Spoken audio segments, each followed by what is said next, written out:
Nous voici devant la stèle commémorant la prise de Montpasson par les Britanniques du 13-18e Royal Hussards, les 5, 6 et 7 août 1944.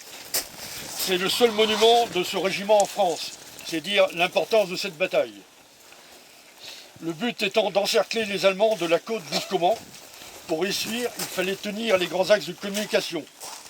Les voies navigables, l'Orne n'a tout que voir la Seine, les voies de chemin de fer, Canflair et Canvire, et les routes, la départementale 6 notamment, allant de Port-en-Bessin à Falaise, vers Tilly, Villers, Aunay et Thury.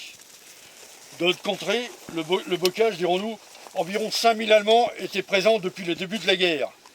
Ils connaissaient donc bien les lieux. Et le relief du massif armoricain, en forme de banane, d'Avranches à Falaise, offre une protection défensive idéale. La première ligne de défense allemande alors de Wistreham-Caen à Tilly sera franchie à la mi-juin, en contournant Tilly par l'ouest. Les villes de Villers et d'Aunay seront détruites au 15 juin. Caen ne sera libéré que le 20 juillet, mais sa banlieue le 13 août. Ce contretemps se répercutera sur la libération des communes de bocage. Le 30 juillet, le général Montgomery lance l'opération Blue Coat. Le 31, les Britanniques franchissent le pont des Vaux sur la Soulève entre la Ferrière-Aran et le Béni-Bocage. Le pont des Vaux, il s'appelle maintenant le pont du Taureau. Ils le franchissent d'autant plus facilement que les Allemands avaient oublié de le miner. Le 4 août, c'est la bataille de Montchamp, puis l'arrivée le lendemain sur Saint-Jean-le-Blanc. La 43e division d'infanterie Wessex est repoussée.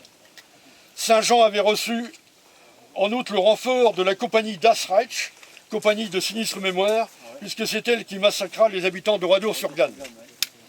Le 5 août, nouvelle attaque par l'autre partie du régiment du côté de la Ferrière du Val. Impossible de passer, les Allemands défendent le Montpasson à la hauteur des cours d'eau, le Roucan et la Druance. Il faudra 5 jours pour les déminer. De nombreuses pertes britanniques, notamment des officiers, aussi bien au pont d'Escure ou au pont entre Champy et la Varinière, ce sont 2 hameaux tout près d'ici. Le réseau défensif allemand, enfin transpercé, les chars Sherman britanniques, précédant l'artillerie, arriveront à la Varinière. C'est les maisons, juste à lieu-dit, à 500 mètres d'ici. Pour escalader le Montpasson.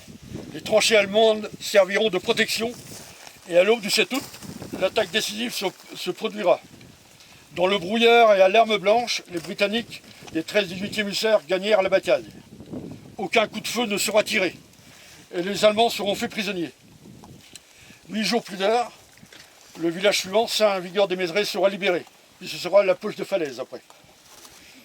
Comme on vient de le voir, la bataille du Montpasson a été déterminante dans la libération de la France et l'emplacement de cette stèle, la seule de ce régiment en France, le prouve. Le 7 août prochain, donc en 6 jours, notre commune de Plessis-Grimoux recevra les Light Dragons, nouveau nom des 13e 18e hussards. Vous pouvez venir, la cérémonie est prévue ici à 10h45. Voilà, merci.